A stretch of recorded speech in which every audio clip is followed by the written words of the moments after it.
Namo tassa bhagavato arahato samma sambuddhassa. Namo tassa bhagavato arahato samma sambuddhassa.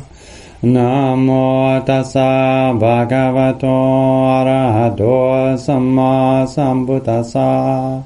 Buddhang dhammang sanghang namasami.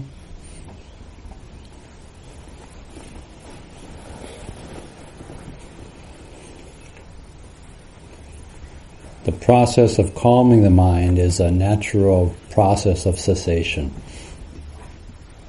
You could see the entire path of samatha, or developing samadhi, as a gradual cessation of more and more refined things, increasingly refined things in our sphere of existence.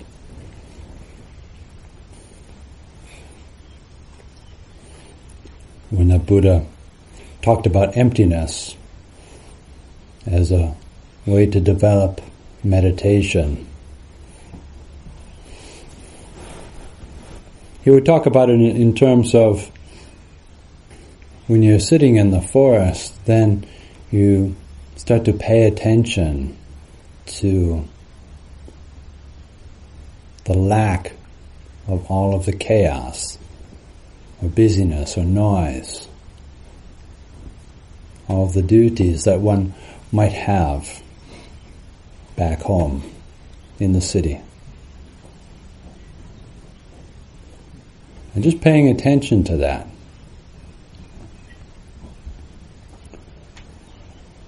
Sitting here in the monastery, just noticing that we're not surrounded by buildings and concrete. For the most part, we're surrounded by nature. This is called the cessation of concrete.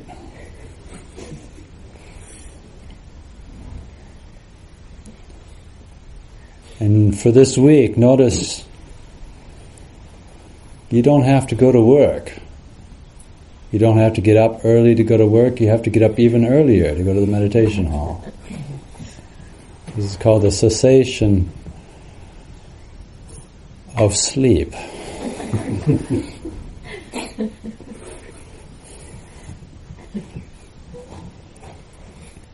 But not having to go to work, how wonderful is that? I mean, just reflect, just notice that you're here and you don't have to be at a job doing things with computers, managers, bosses, co-workers, and all of the pettiness that goes with it, and the responsibilities and the busyness.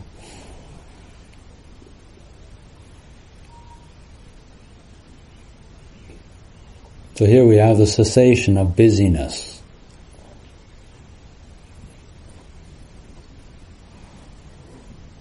And reflecting on that, noticing that.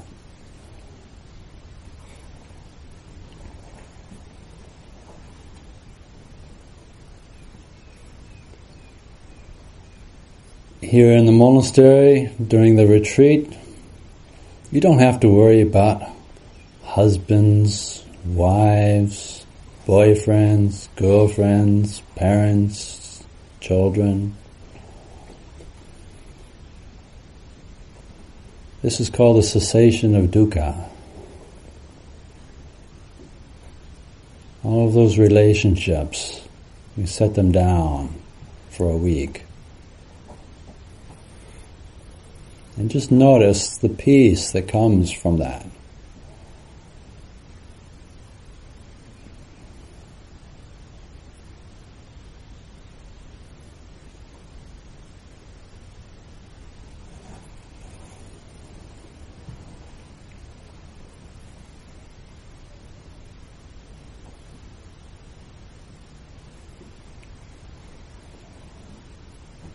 All of the responsibilities that we might have back in the city, For this time, we don't have those responsibilities. They've ceased, allowing us more time,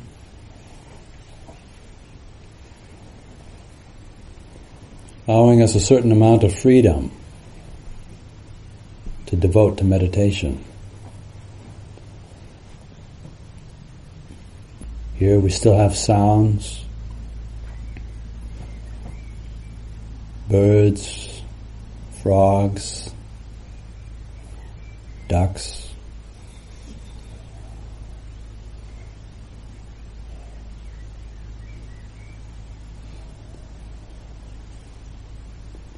Still have sounds of the farm animals, occasional planes, but just notice how generally most of the sounds from the city have ceased, from our normal daily life. Just bringing our attention to the cessation of sound.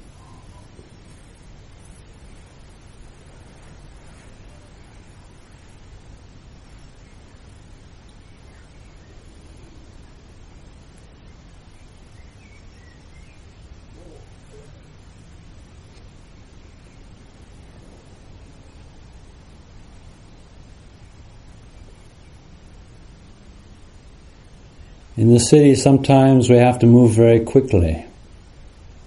We have to rush here, rush there, in order to be on time.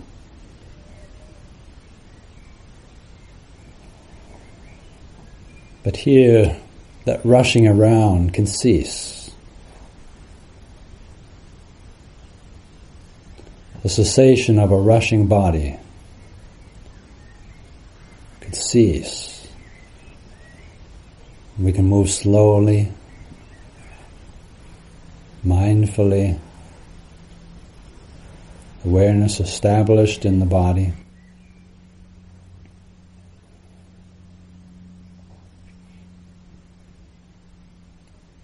Just notice how peaceful that is. Just notice how wonderful it is when busyness ceases. When a rushing body ceases.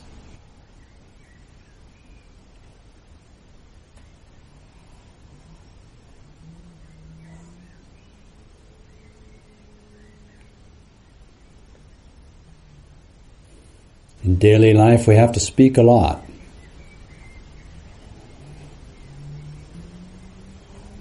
Our job, our workplace, getting things done,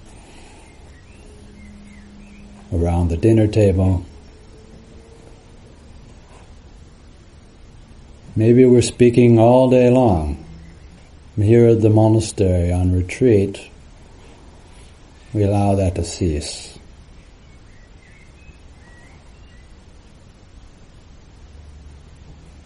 Speech ceases.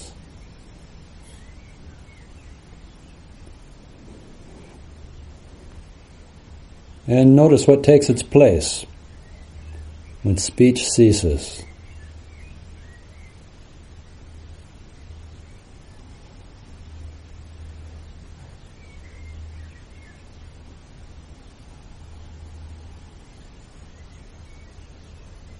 Near silence, just very quiet except for the birds.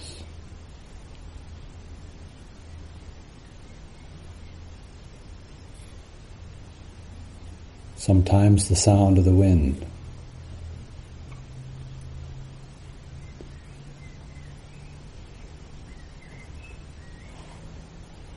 So paying attention to this, it's very calming.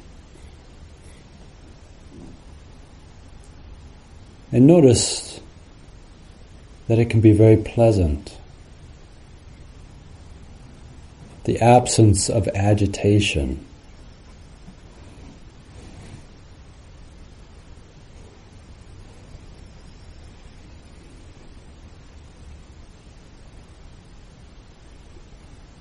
In the city, there's a lot of sense impingement.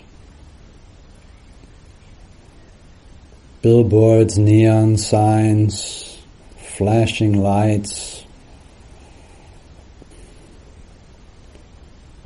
stop signs, car horns,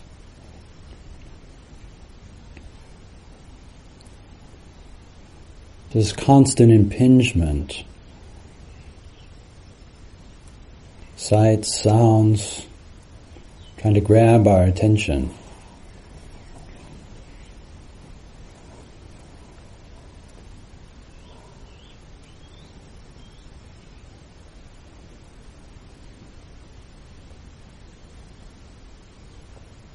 Here in the monastery, most of that has ceased.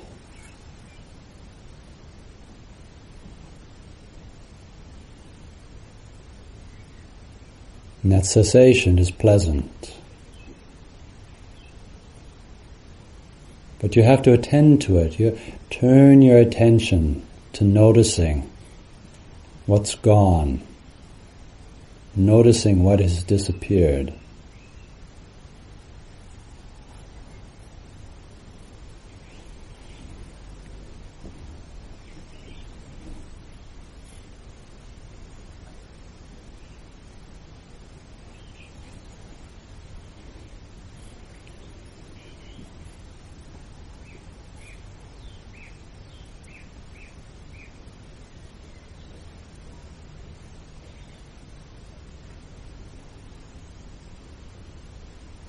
But then what's left?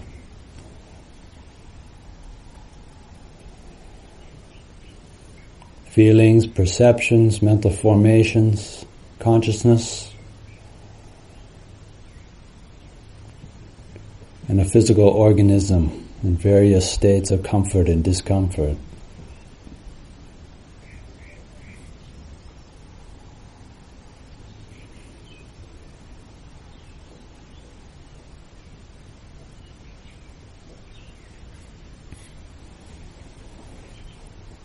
Spending many hours in meditation, memories can arise. Sometimes memories of the distant past.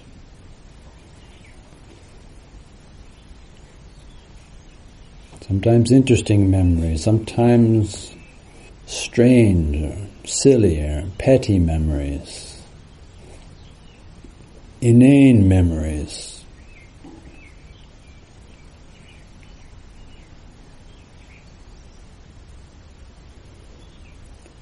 When memories arise, then just allow them to cease.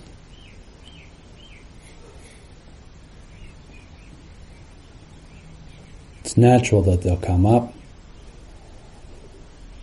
but we don't have to get drawn into the storyline. Memory arises, greet it with spaciousness of mind.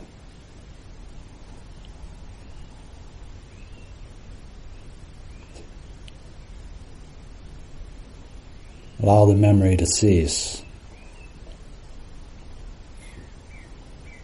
And when it ceases, then notice. It's a bit of relief.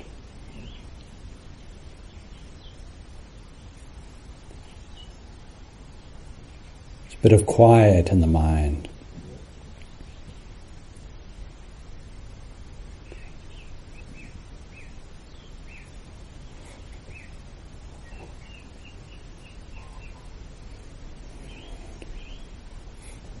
And why is it sometimes we're planning the future?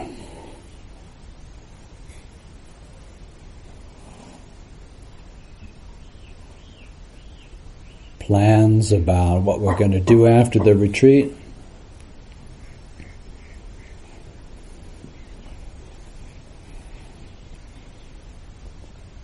Plans about what we're going to eat after the retreat.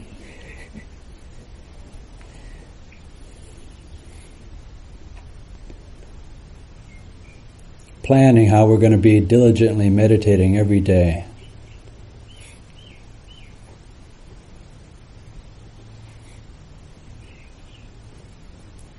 Planning how we're going to be dedicated to the present moment once the retreat ends.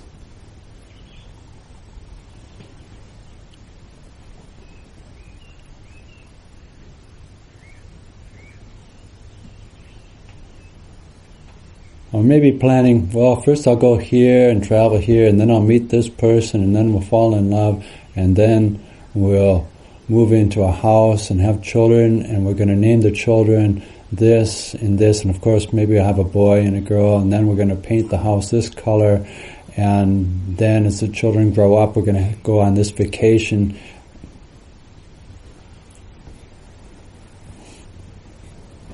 Where does the obsession come from? The plan. What gap is it trying to fill? Why is it difficult to be perfectly content right here, right now? Almost everything we plan,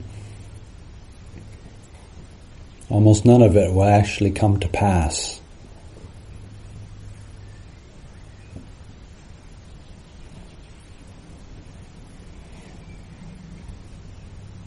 Maybe it's out of a sense of insecurity. It's threatening. The future is totally unknown. Just being at peace with the unknown can be difficult. So we fill it up with plans, convincing ourselves we know what's going to happen, when really we don't.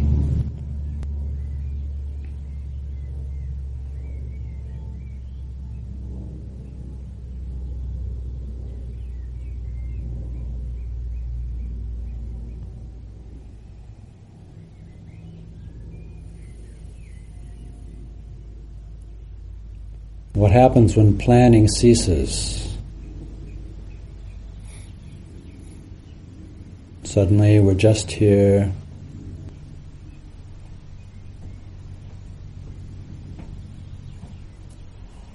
with these sights, these sounds,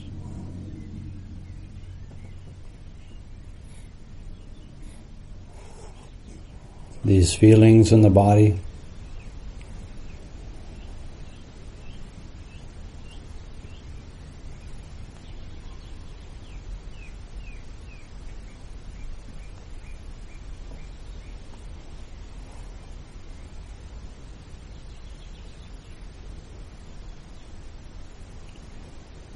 When the past ceases and the future planning ceases, then a lot of space opens up in our minds. A lot of quietude opens up in our minds.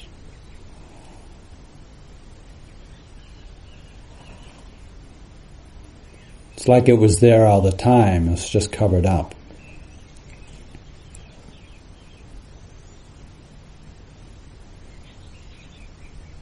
And that can take a bit of a shift to get used to that, even if it's wonderful. We're so used to filling up all the space in our mind.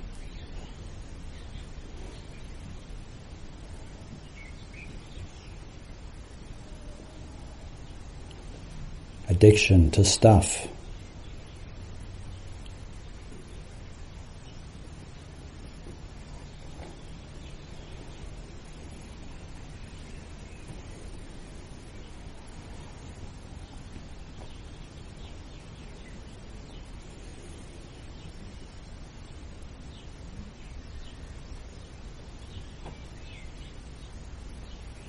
Sometimes desires arise.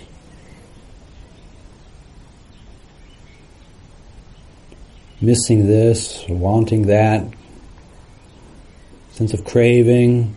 Wouldn't it be nice to have this? Wouldn't it be great to have that?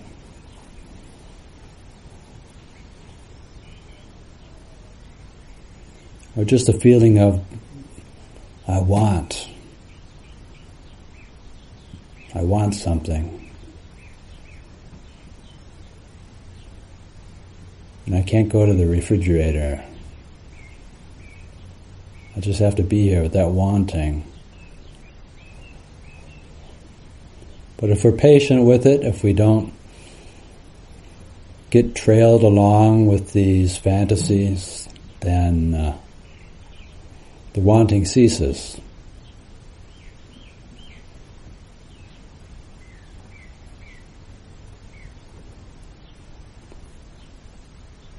And we can be sitting peacefully and suddenly anger arises, comes to the surface.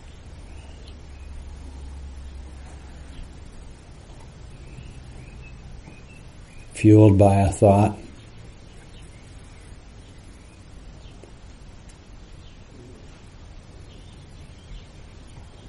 Maybe simply given the opportunity.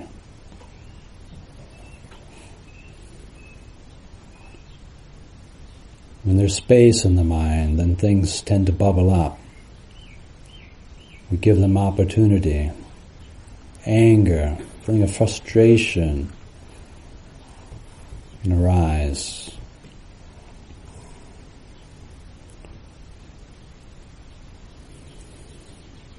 Very natural.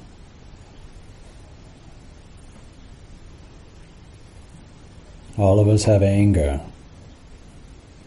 To certain degrees, all of us have the potential to get angry.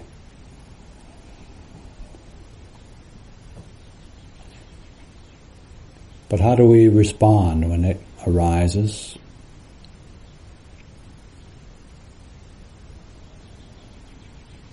To get sucked into the story is to perpetuate it, to feed it, to give it strength, to make the habit stronger.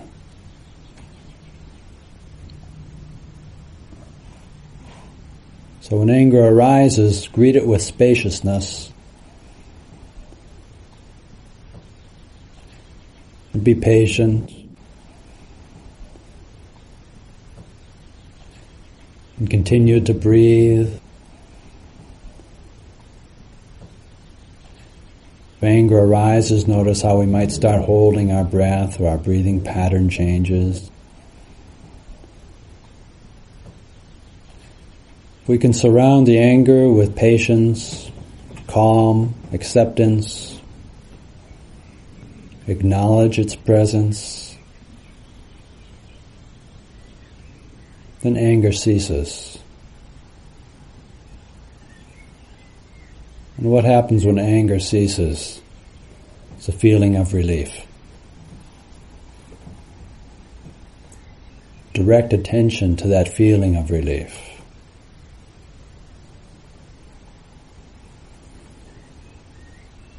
The delusion around desire is that if we get what we desire, we're going to be peaceful. We're going to be happy.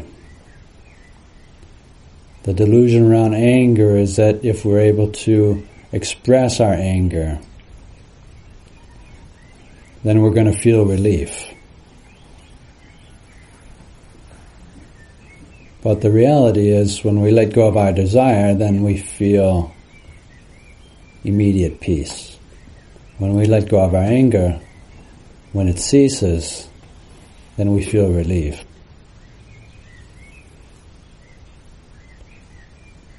So if you notice anger ceasing, then pay attention, direct attention to how nice it is not to be angry.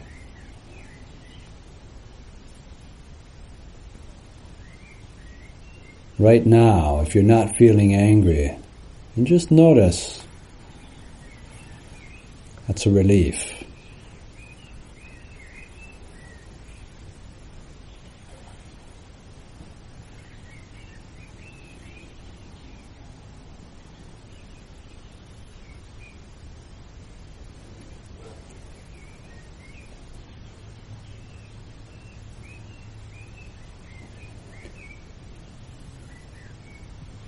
When the body and mind begin to relax, then sometimes we can get a bit foggy-headed.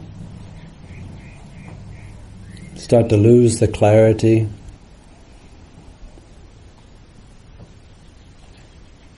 It's like the pleasure of sleeping, the pleasure of being half asleep.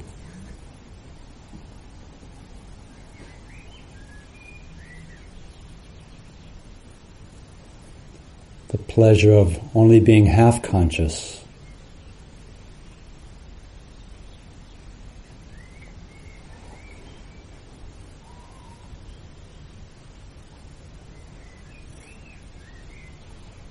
But the pleasure of being conscious and aware and awake is far superior. So for those times that we're feeling awake and aware, notice how wonderful that is. That will help to break the habit of going into states of dullness.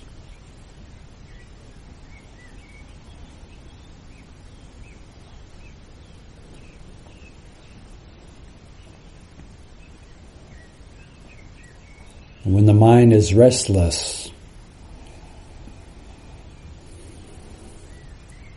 full of discontent, wanting to do this or that, moving around, can't stand still, just notice how that is suffering.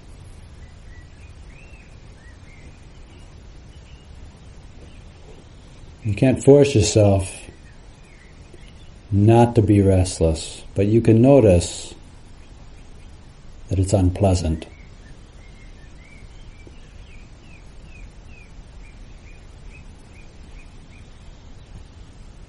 Sometimes the mind becomes so restless that it's almost torturous just to sit still.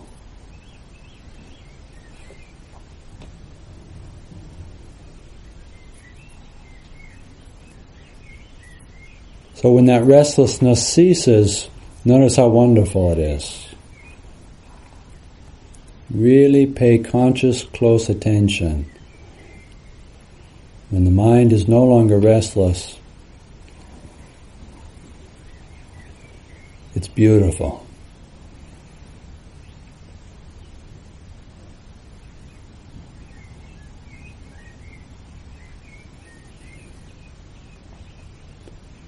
Notice that contentment, just to be,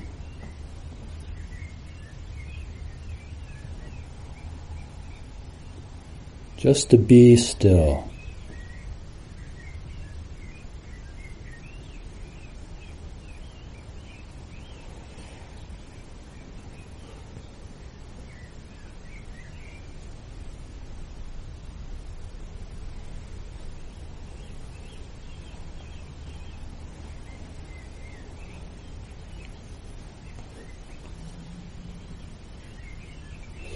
At times, confusion can arise in the mind. Am I practicing correctly? What should I be doing in my meditation? Is this having any effect? Am I wasting my time? Am I doing it right? Am I hopeless? Maybe I'd be better off just going back home and watching TV.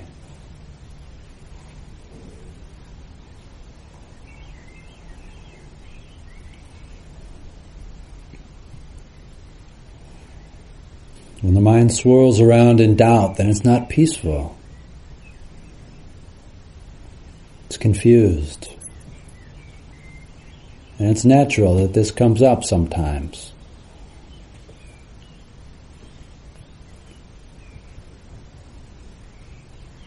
But we have to be smart enough not to get fooled by it. And greet it with a spacious mind. And say, I know, I see you, doubt.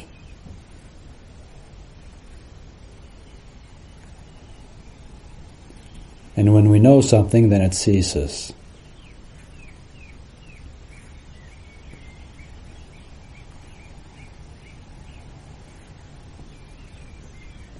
I know you, Mara, and Mara disappears.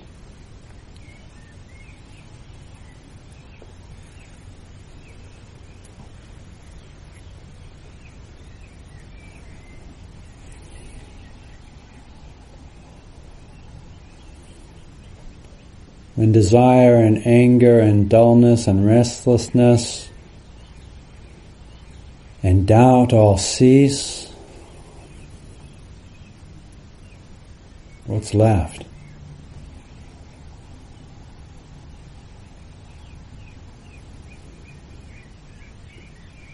Attention, clarity, a deepening sense of inner peace,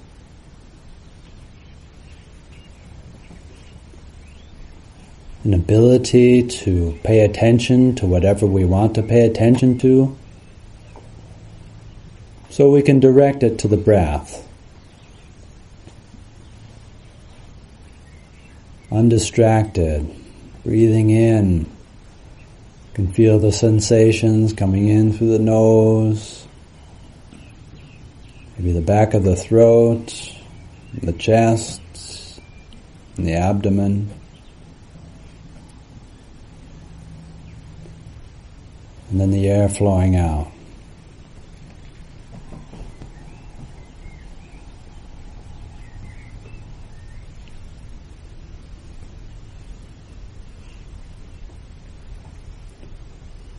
No obstacles to take our attention away.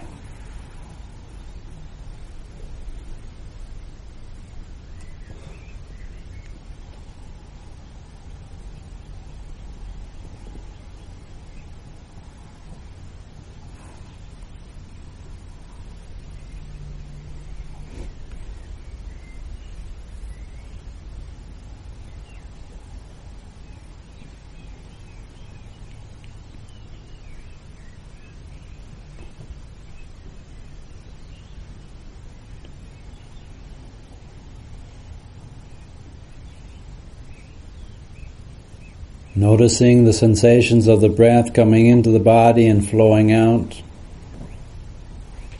Awareness of other things begins to fade, begins to gradually cease.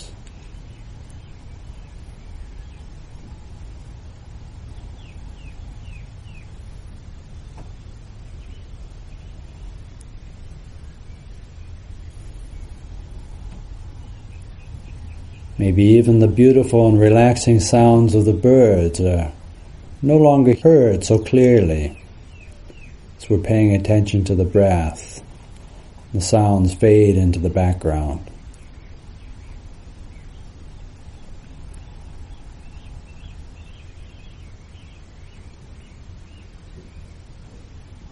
The physical feelings in our knees, ankles, back, throughout the rest of our body begin to fade into the background.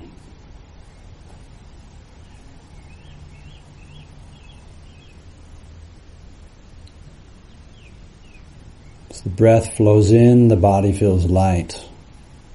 As the breath flows out, the body feels buoyant.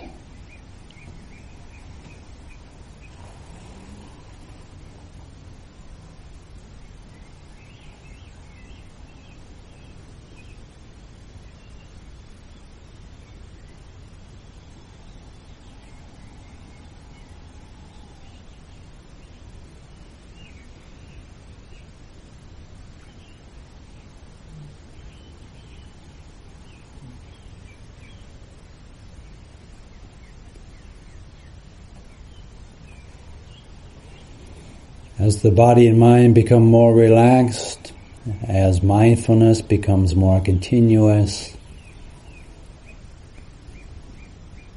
the sensations of the breath become even more subtle.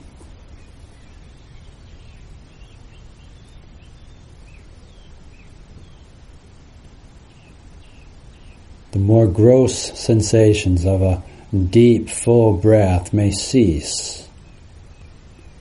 What remains are the subtle sensations of the breath, requiring even more mindfulness.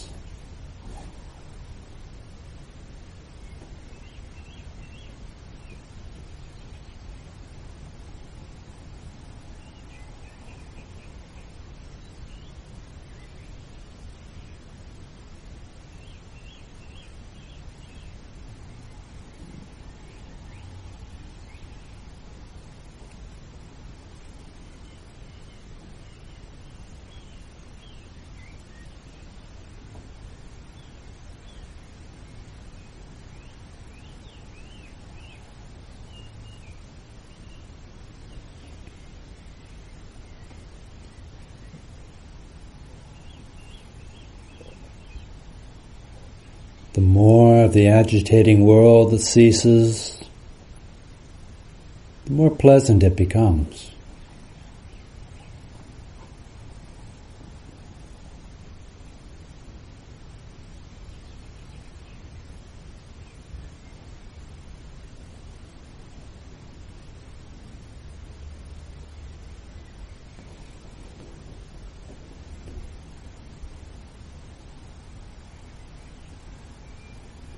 Just the air flowing in through the nostril can be like ambrosia flowing into the body.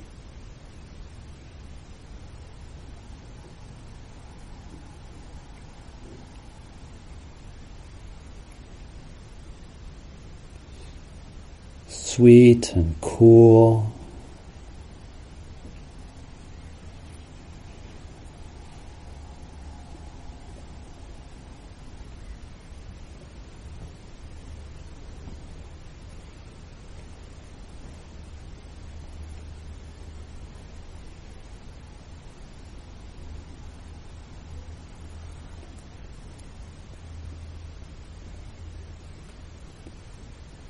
Maybe your field of vision begins to become more bright.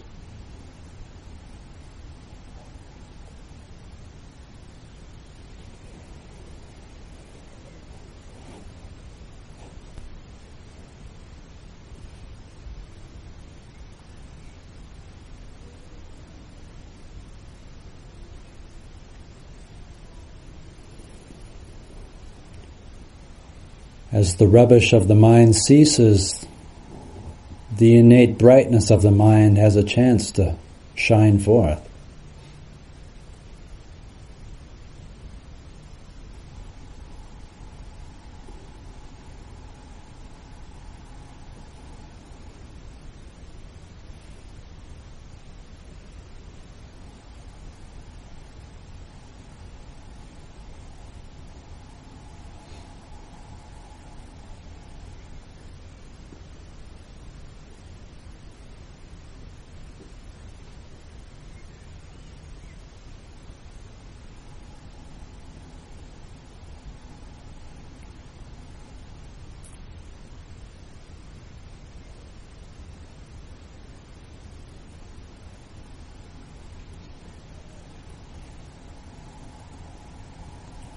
Whatever peace there is, it's all because of cessation, the beauty of cessation, simplicity of things coming to an end.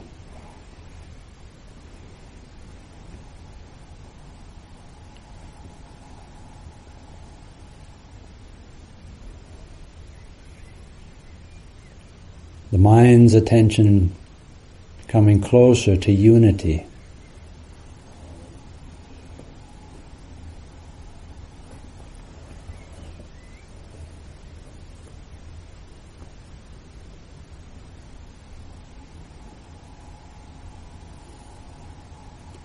The mind that is unified is more peaceful than the mind that is divided.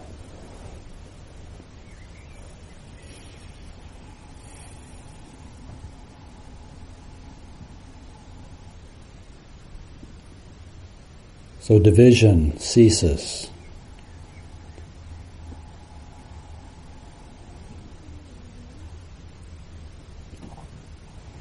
Awareness becomes established just on one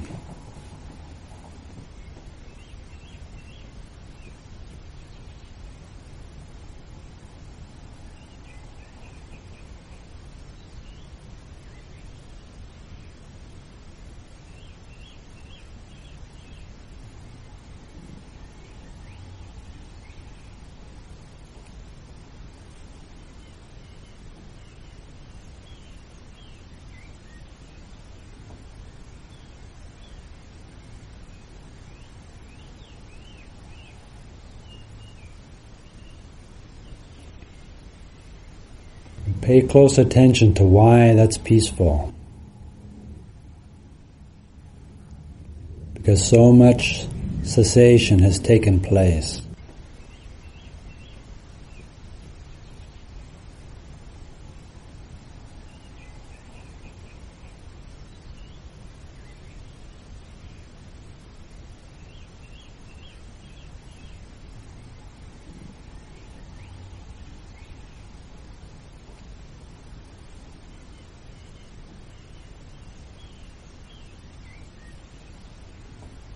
This is getting close to the temporary liberation of the mind.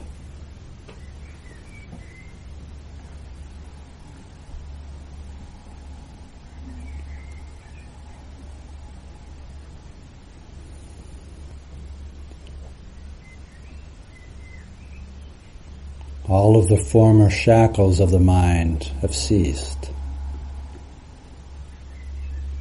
Maybe for the first time we start to experience real freedom.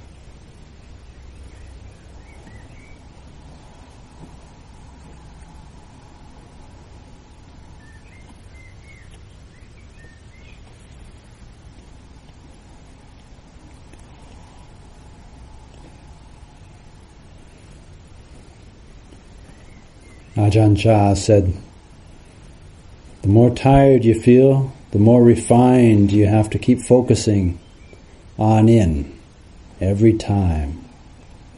Why? So that you can contend with pain. Focus the mind in at the mind. And then keep the mind with the breath. Bhutto, Bhutto. Let go of everything outside. Don't get fastened on your children. Don't get fastened on your grandchildren. Don't get fastened on anything at all. Let go. Let the mind be one. Gather the mind in to one. Watch the breath. Focus on the breath. Gather the mind at the breath. Just be aware of the breath. You don't have to be aware of anything else.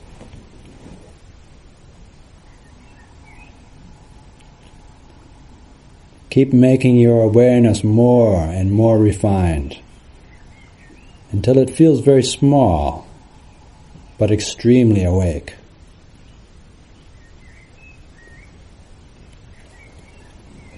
The pains that have arisen will gradually grow calm.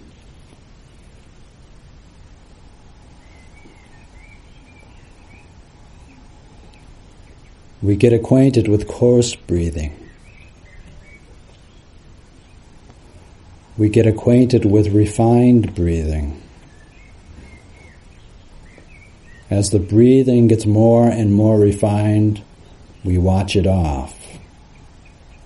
It gets smaller and smaller, but we make our mind more and more awake. We keep watching the breath get more and more refined until there's no more breath. There's just awareness, wide awake. This is called meeting with the Buddha.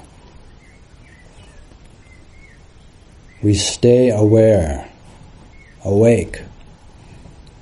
This is what Buddha means. What's aware? Awake, serene.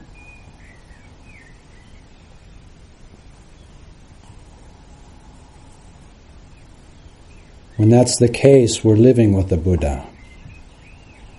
We've met with awareness. We've met with brightness. We don't send the mind anywhere else. It gathers in here. We've reached the Buddha. Even though he's already passed away, that was just the body. The real Buddha is awareness that's serene and bright.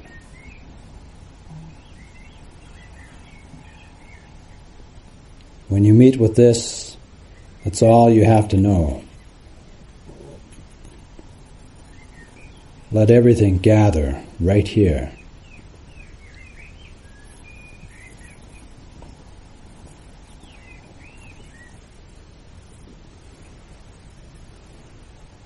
The Buddha looked at things in line with their conditions,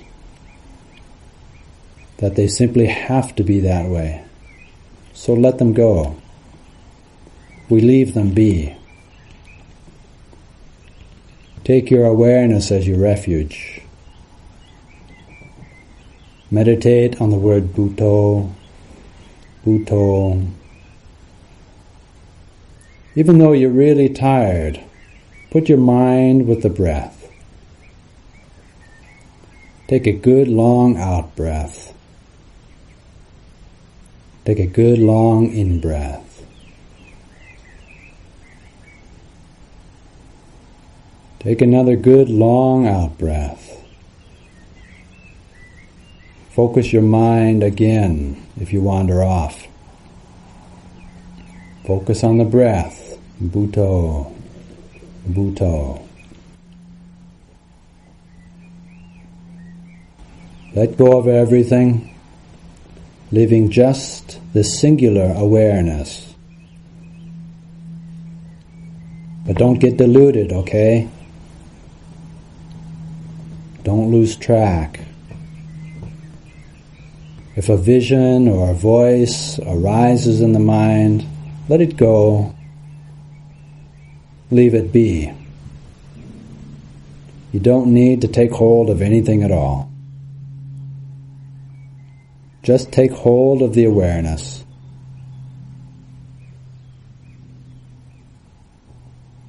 Don't worry about the future. Don't worry about the past. Stay right here.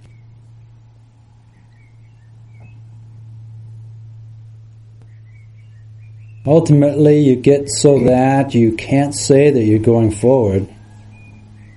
You can't say that you're going back. And you can't say that you're staying in place.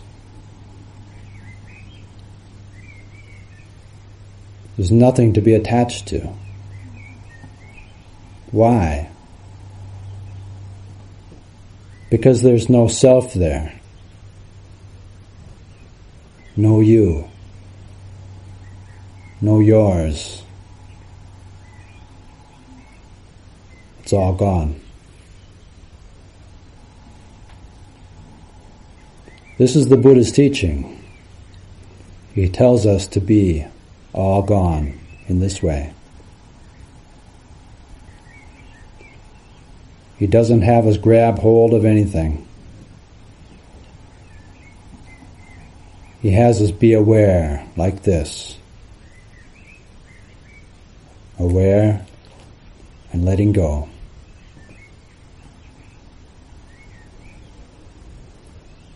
This is your duty right now, yours alone. Try to enter into the Dhamma in this way.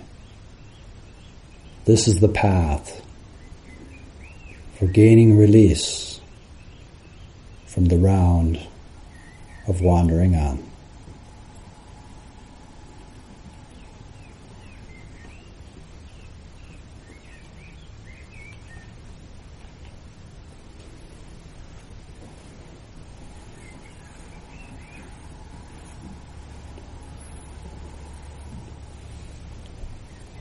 So I offer this for your reflection this evening.